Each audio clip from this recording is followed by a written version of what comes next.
Hello guys. तो last episode में हमने देखा था जियन एंड मिस फैंग के बीच बहुत ही खतरनाक फाइट चल रही थी। फाइट के बीच में जियन मिस फैंग पर हावी हो गया था, इसलिए मिस फैंग ने अपने ट्राइब की सीक्रेट टेक्निक का यूज़ कर कर अपनी पावर बढ़ा ली थी। लेकिन इससे ये सभी को पता चल गया था कि miss Fang heaven demon phoenix tribe से बिलोंग करती है एंड इसी चीज़ ने जियन को काफ़ी ज़्यादा परेशान कर दिया था। लेकिन अभी के लिए वो फाइट से पीछे भी नहीं हट सकता था, इसलिए जियन फाइट जारी रखता है। वो मिस फैंग को कड़ी टक्कर देने लगता है। ये देखकर अब मिस फैंग का पारा काफ़ी ज़्यादा हाई हो जाता है। मिस फैंग आसमान में एक बहुत बड़ी फीनिक्स क्रिएट करती है एंड अपने क्लैन की, अपने ट्राइब की एक secret technique Holi icon strength का यूज कर कर जियन पर एक लाइट रे से अटैक कर देती है। वो अटैक तेजी से जियन की तरफ बढ़ने लगता है।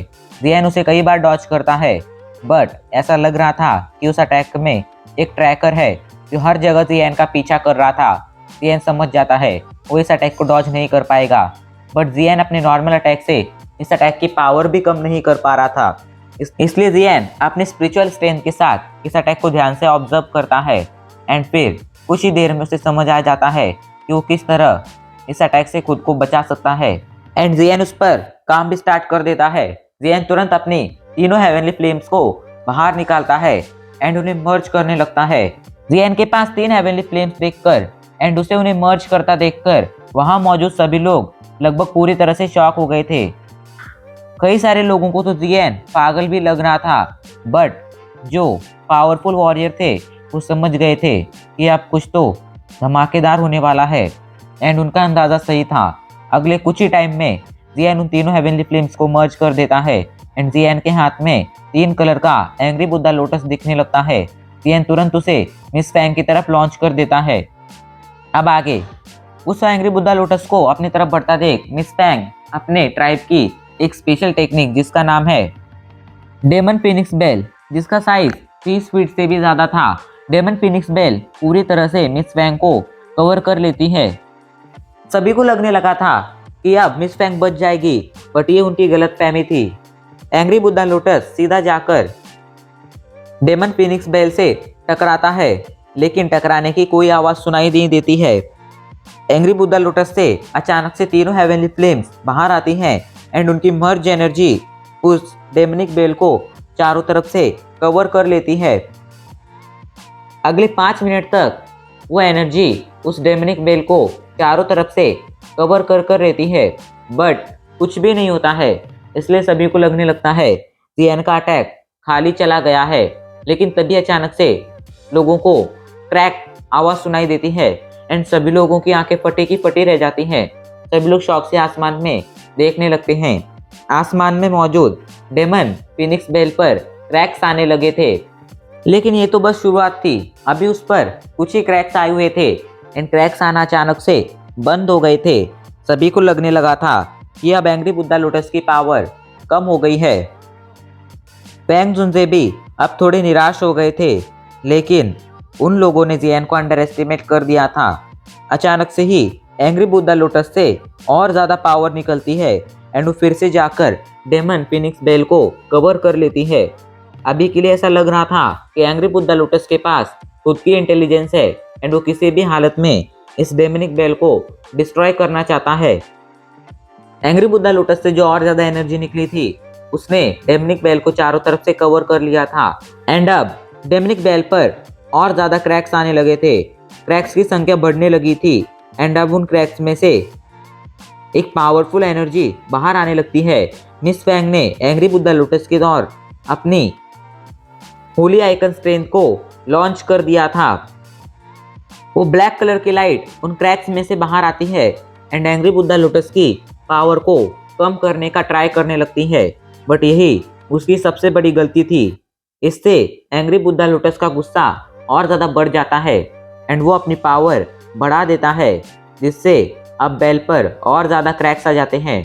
लोगों को अब क्रैक्स के जोरदार आवाज़ें सुनाई देती हैं एंड अगले कुछ ही पलों में बेल पर पूरी तरह से क्रैक्स आ गए थे।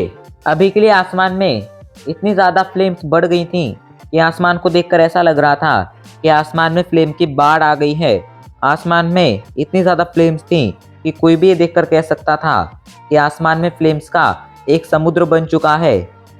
एंड अब यही फ्लेम्स की एनर्जी डेमनिक बेल को लगभग पूरी तरह से डिस्ट्रॉय कर देती है।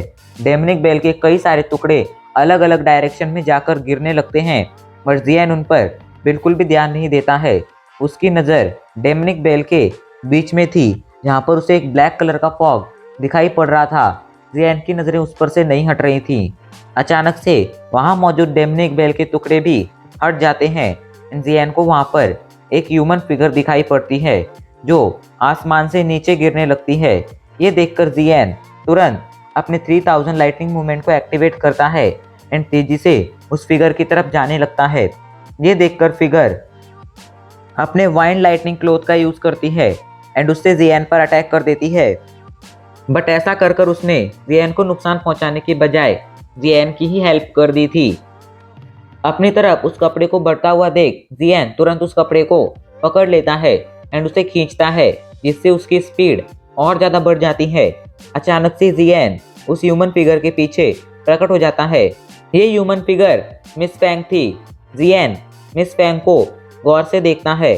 अचानक से जियान के फेस पर एक स्माइल आ जाती है। जियान अपने फिस्ट को आगे करता है। जियान की ग्लेस फ्लेम बाहर आती है एंड उसकी फिस्ट को चारों तरफ से कवर कर लेती है। एंड फिर जियान जोरदार तरीके से अपनी फिस्ट से मिस फैंग की कमर पर अटैक कर देता है। अटैक जोरदार तरीके से मिस फैंग से टकराता है एंड अब मिस फैंग एक कैनन बॉल की तरह तेजी से जमीन की तरफ आगे बढ़ने लगती है एंड अगले कुछ ही सेकेंड्स में वो बहुत ही जोरदार तरीके से जमीन से टकरा जाती है। जोरदार आवाज़ सुनाई देती है। सभी को एक फ्लैश दिखाई देती है। चारों तरफ धुआं ही धुआं हो जाता है एंड जब वो धुआं चढ़ता है तो सभी को मिस फैंग दिखाई पड़ती है, जिसकी हालत बहुत ज़्यादा ख़राब लग रही थी। बट शॉकिंगली वहाँ पर खून की एक बूंद भी नहीं थी। अचानक से मिस फैंग को देखकर जियान के फेस पर फिर से स्माइल आ जाती है। वो तेजी से ज़मीन की तरफ आता है एंड सीधा मिस फैंग के फेस पर लैंड करता है। उसका पैर अभी के लिए मिस फैंग के फेस पर था। जियान जोर से अपने पैर को दबा देता है, जिससे मिस फैंग का सर फट जाता है एंड उसकी बॉडी भी दूर जाकर गिरती है, बट खून की एक बूंद भी नहीं निकलती है। वहीं मिस फैंग को इस तरह मरता हुआ देख जियान को मिस फैंग को इस तरह मारता हुआ देख सभी लोग शॉक हो गए थे। माना कि वो दोनों अपोनेंट थे, बट जियान को इस तरह मिस फैंग को नहीं मारना चाहिए था, ऐसा सभी को लग रहा था। मिस फैंग भले ही कैसी भी हो, बट वो एक बहुत ही ब्यूटीफुल लड़की थी एंड सभी लड़के उस पर मरते थे। एंड अपने आइडल को इस तरह किसी के पैरों के नीचे उछलता हुआ देख उन लोगों को बहुत ज़्यादा बुरा लगा था, बट वो लोग कुछ कर भी नहीं सकते थे एंड जियान को कुछ कह भी नहीं सकते थे, बिकॉज जियान के सपोर्ट में फैंग जुंजे थे। लेकिन जो बात किसी के समझ में नहीं आई थी, वो बात जियान की समझ में आ गई थी। जियान मिस फैंग के फटे हुए सर को देखता है एंड अचानक से पता नहीं उसे क्या होता है, वो तेज़ी से मूव करने लगता है। वो अपने 3000 लाइटनिंग मूवमेंट का यूज़ करता है एंड हवा में एक सर्टेन लोकेशन पर चला जाता है, जिसके बाद वो अपने ग्लेस फ्लेम का एक और पंच रेडी करता है एंड उससे मिस फैंग पर अटैक कर देता है। अचानक से उस सर्टेन लोकेशन में से कहीं से दूसरा पंच आता है जो सीधा जियान के पंच से टकराता है। जोरदार आवाज़ सुनाई देती है एंड अटैक के टकराने से जो फोर्स निकलती है उससे जियान को तो कोई फर्क नहीं पड़ता है, बट मिस फैंग काफ़ी पीछे चली जाती है। जियान कहता है, मिस फैंग तुमने सोच भी कैसे लिया था कि तुम अपने एंट्री लेवल की 3000 लाइटनिंग लीजेंडरी बॉडी डाउ स्किल का यूज़ कर कर मुझे चकमा दे दोगी। जो कारनामा अभी तुमने दिखाया वो मेरे लिए कोई कारनामा नहीं, बल्कि एक छोटा सा परफॉर्मेंस था। इधर मिस फैंग गुस्से में जियान को देखने लगती है। पिछले कई सालों से वो ट्रेनिंग कर रही थी। वो अभी तक 1000 से भी ज़्यादा लड़ाइयाँ लड़ चुकी थी, बट फिर भी अभी तक किसी भी फाइट में उसे हार का सामना नहीं करना पड़ा था। बट आज जो फाइट हुई थी उसमें एक अनजान लड़के ने अचानक से ही सामने आकर उसकी हालत इतनी बदतर कर दी थी कि अब उसके जीतने के कोई चांस नहीं दिख रहे थे, लेकिन वो भी मिस फैंग थी एंड हार नहीं मान सकती थी। इसलिए वो अपनी बॉडी के अंदर की बची हुई डेकुई को इकट्ठा करने लगती है एंड उससे एक अटैक रेडी कर कर उसे जियान की तरफ लॉन्च करने का प्लान बनाने लगती है। लेकिन तभी एक हाथ आता है एंड इससे पहले कि मिस फैंग कोई अटैक लॉन्च करती, वो हाथ मिस फैंग की गर्दन को पकड़ लेता है एंड गुस्से में चिल्लाते हुए कहता है, तुम्हें क्यों समझ में नहीं आता है कि तुम हार चुकी हो एंड अब किसी भी चीज़ का कोई फ़ायदा नहीं होगा, इसलिए चुपचाप अपनी हार मान लो एंड पीछे हट जाओ।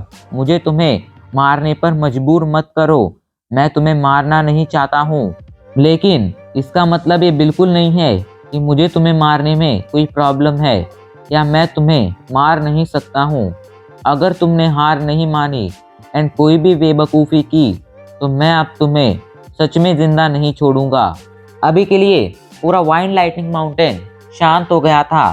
सभी लोग आसमान में ही देख रहे थे, जहाँ पर उन्हें दो ह्यूमन फिगर्स दिखाई दे रही थीं, जिनमें से एक ह्यूमन फिगर का दूसरी ह्यूमन फिगर ने गला पकड़ रखा था। वो ह्यूमन फिगर मिस फैंग थी एंड मिस फैंग का गला जियान ने पकड़ रखा था। सभी लोग समझ गए थे मिस फैंग अब हार चुकी है, वो अब आगे नहीं लड़ सकती है। आज की फाइट का रिजल्ट उन सभी की एक्सपेक्टेशन के अलग था। उन लोगों ने एक्सपेक्ट किया था कि आज की फाइट जियान हारेगा, बट आज की फाइट मिस फैंग, उनकी आइडल मिस फैंग हारी थी। पूरा वाइन लाइटिंग माउंटेन शांत होकर बस आसमान में देख रहा था। आज की फाइट में सबसे बड़ा नुकसान वाइन लाइटनिंग पेविलियन को हुआ था, ना कि मिस फैंग को, बिकॉज आज वाइन लाइटनिंग पेविलियन की वजह से लाई जुनजे के एक गलत डिसीजन की वजह से वाइन लाइटनिंग पेविलियन की फेमस और पावरफुल मिस फैंग हार चुकी थी एंड इससे वाइन लाइटनिंग पेविलियन की रेपुटेशन पर कई सारे सवाल उठने वाले थे। साथ ही साथ मिस फैंग को हराने की वजह से जियान बिना किसी पब्लिसिटी के ही पूरे सेंट्रल प्लेन्स में फेमस होने वाला था, जिसका फायदा फ्यूचर में जियान को होने वाला था। लाई जुनजे को आज डबल लॉस हुआ था। इधर पेटियान एंड वाइन लाइटनिंग पेविलियन के बाकी के वॉरियर्स चीफ एक दूसरे को देखने लगते हैं, बट कोई भी कुछ भी कहने की हिम्मत नहीं करता है। वो लोग गुस्से में तो थे, बट जियान की साइड में फैंग जुनजे थे। इस डर से वो लोग कुछ भी कहने की हिम्मत नहीं कर रहे थे। जहां लाई जुनजे के फेस पर अभी के लिए हारे हुए एक्सप्रेशन थे, वहीं फैंग जुनजे के फेस पर एक स्माइल थी। वो कहते हैं, काफ़ी साल तक गायब रहने के बाद उस ओल्ड फैलो की नज़र बहुत ज़्यादा शार्प हो गई है। पता नहीं उसे कहाँ से इतना अच्छा डिसाइपल मिला। इधर हमें मिस फैंग को दिखाया जाता है, जो खुद को पूरी तरह से हारा हुआ महसूस कर रही थी। उसे यकीन नहीं हो रहा था कि जियान, एक अनजान लड़के ने उसे अचानक से आकर इतनी बुरी तरह से हरा दिया है।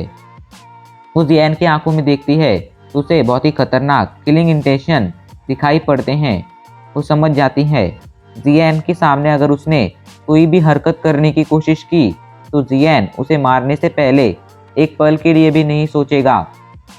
ये सोचकर वो दुखी हो जाती है, लेकिन तभी अचानक से उसे याद आता है कि वो मिस फैंग है एंड वो गुस्से में पागल हो जाती है। वो जियान को मारने का डिसाइड करती है। अचानक से उसकी बॉडी के अंदर से एक फ्लेम बाहर आती है, जो तेजी से जियान की तरफ बढ़ने लगती है। ये फ्लेम ब्लैक कलर की थी एंड तेजी से जियान की तरफ बढ़ रही थी।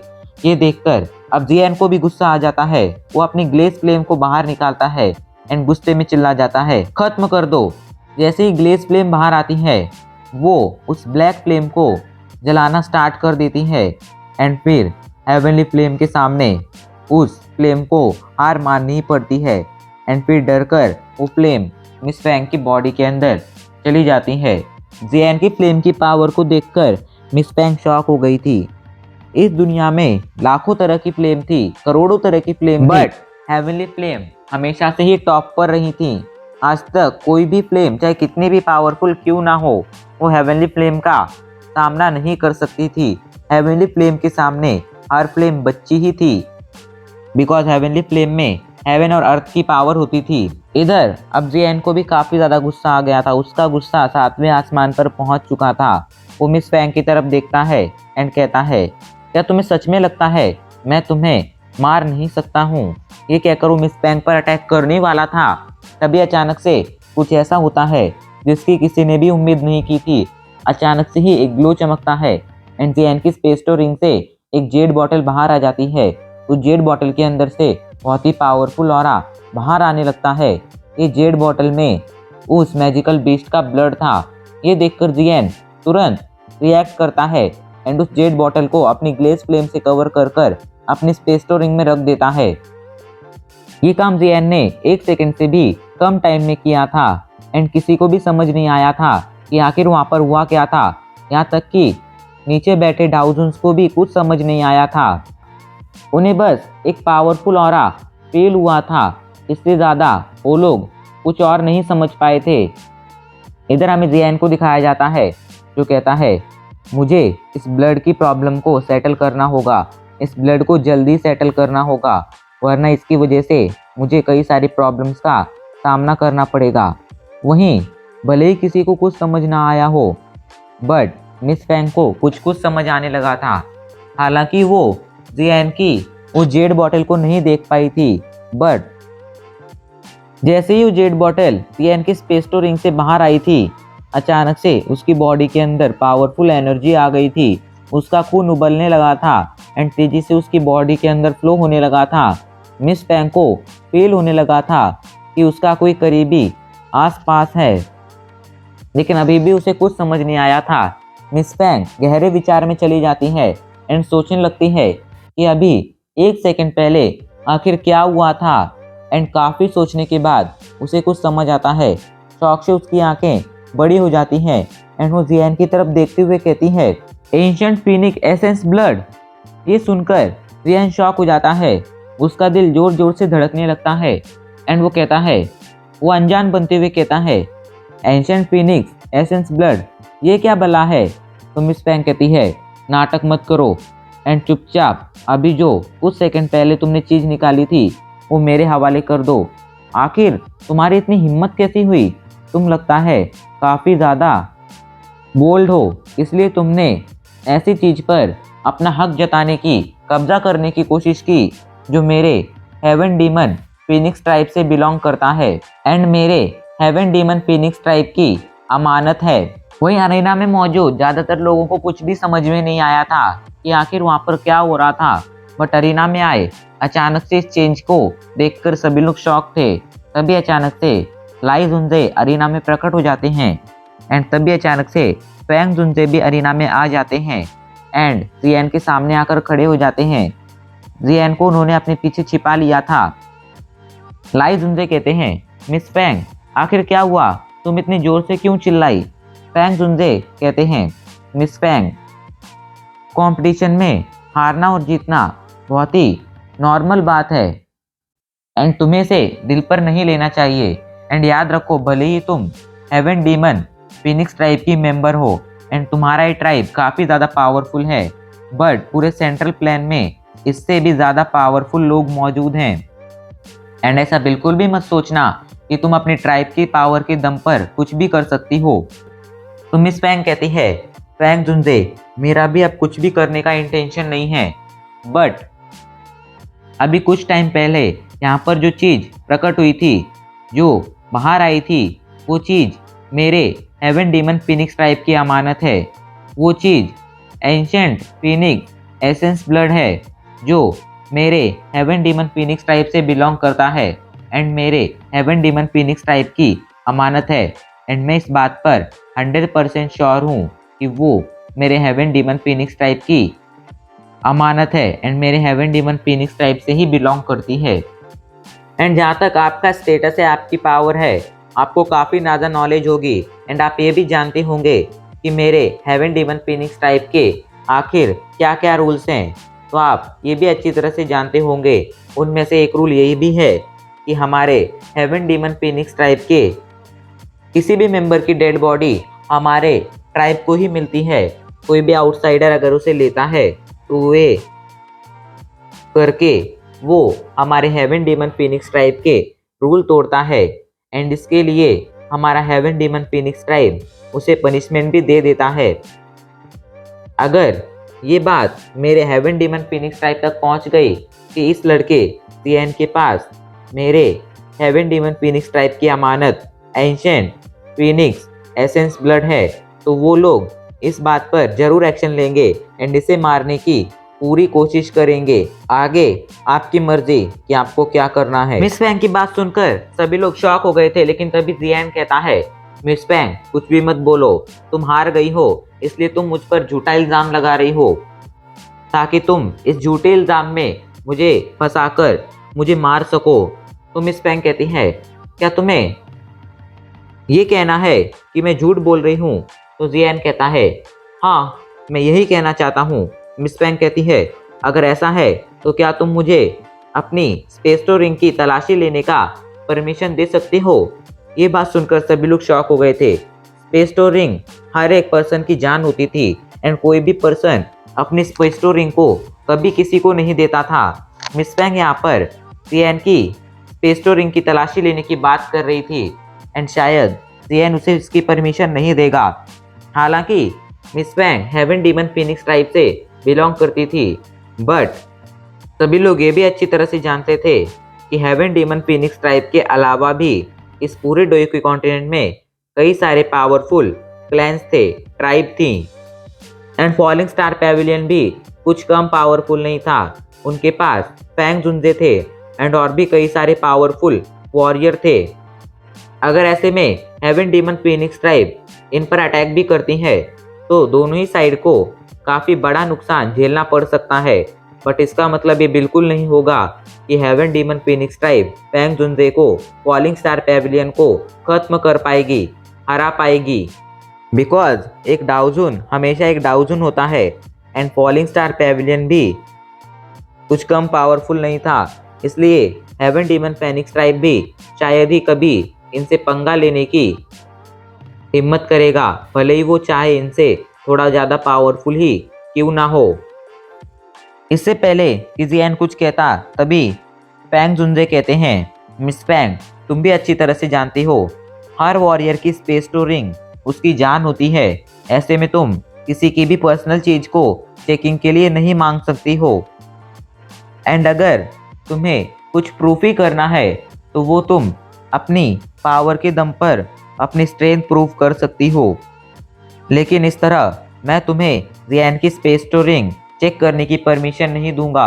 एंड हाँ याद रखो, भले ही तुम्हारा हेवन डीमन फीनिक्स ट्राइब बहुत ज़्यादा पावरफुल हो, बट मैं भी एक डाउजन लेवल का वॉरियर हूँ एंड जहाँ तक मुझे लगता है वो कभी भी मुझसे भिड़ने की, मुझसे पंगा लेने की हिम्मत तो नहीं करेंगे। फैंग जुंजे की बात सुनकर मिस फैंग कहती है, मैं समझ सकती हूँ कि आप सही कह रहे हैं एंड आपकी बात पूरी तरह से सही है, बट ये चीज़ मेरे क्लैन की अमानत है एंड मैं इसे इसी तरह किसी आउटसाइडर के हाथों में नहीं जाने दे सकती हूँ। मिस फैंग अच्छी तरह से जानती थी एंशिएंट फीनिक्स एसेंस ब्लड कितना ज़्यादा कीमती एंड कितना ज़्यादा यूजफुल था। अगर वो इसे हासिल कर लेती तो उसे इसका बहुत ज़्यादा फ़ायदा होता, इससे उसकी फीनिक्स ब्लड लाइन बहुत ज़्यादा इवॉल्व हो सकती थी एंड उसकी पावर तेज़ी से काफ़ी ज़्यादा बढ़ सकती थी। उसकी पावर थोड़े से एसेंस ब्लड से इतनी ज़्यादा बढ़ सकती थी जितनी सालों की ट्रेनिंग से भी नहीं बढ़ती, इसलिए मिस फैंग उसे हासिल करने का मौका भी नहीं गंवाना चाहती थी। इसलिए वो कहती है, फैंग जुंजे मैं भले ही जियान की स्पेस्टो रिंग को आप चेक ना कर सकूं, बट मुझे एक ऐसी स्किल आती है जिसका यूज़ कर मैं ये बता सकती हूँ कि जियान के पास मेरी ट्राइब की कोई चीज़ है या नहीं। अगर आप परमिशन दें तो मैं उस टेक्निक का यूज़ कर जियान के पास मेरे क्लैन की वो आइटम है या नहीं ये चेक करना चाहूँगी। मिस फैंग की बात पर फैंग जुंजे गहरी सोच में चले जाते हैं। मिस फैंग जियान को देखते हुए कहती है, जियान अगर तुम्हें कॉन्फिडेंस है कि तुम्हारे पास वो चीज़ नहीं है एंड मैं गलत हूँ, मैं तुम पर झूठा इल्ज़ाम लगा रही हूँ, तो तुम क्यों ना मुझे उस सीक्रेट टेक्निक का यूज़ करने की परमिशन दे दो। अगर वो चीज़ तुम्हारे पास होगी तो मेरी वो सीक्रेट टेक्निक वर्क करेगी वरना वो काम ही नहीं करेगी। एंड मुझे पता नहीं चलेगा कि तुम्हारे पास वो चीज़ है या नहीं। अगर तुम्हें खुद पर इतना ही भरोसा है तो क्यों ना तुम मुझे परमिशन दे दो। मिस फैंग की बात सुनकर अगर जियान परमिशन नहीं देता तो इसका ये मतलब होता कि जियान को अपनी बात पर ही भरोसा नहीं है, इसलिए वो परमिशन दे देता है। जियान को परमिशन देता देख मिस फैंग के फेस पर स्माइल आ जाती है। वो एक इविल स्माइल थी। वेल गाइस, क्या आपको नहीं लगता है जियान ने उसे परमिशन देखकर अपने पैरों पर ही कुल्हाड़ी मारी है? कमेंट कर ज़रूर बताना। एंड हमारा ये एपिसोड यहीं पर ख़त्म हो जाता है।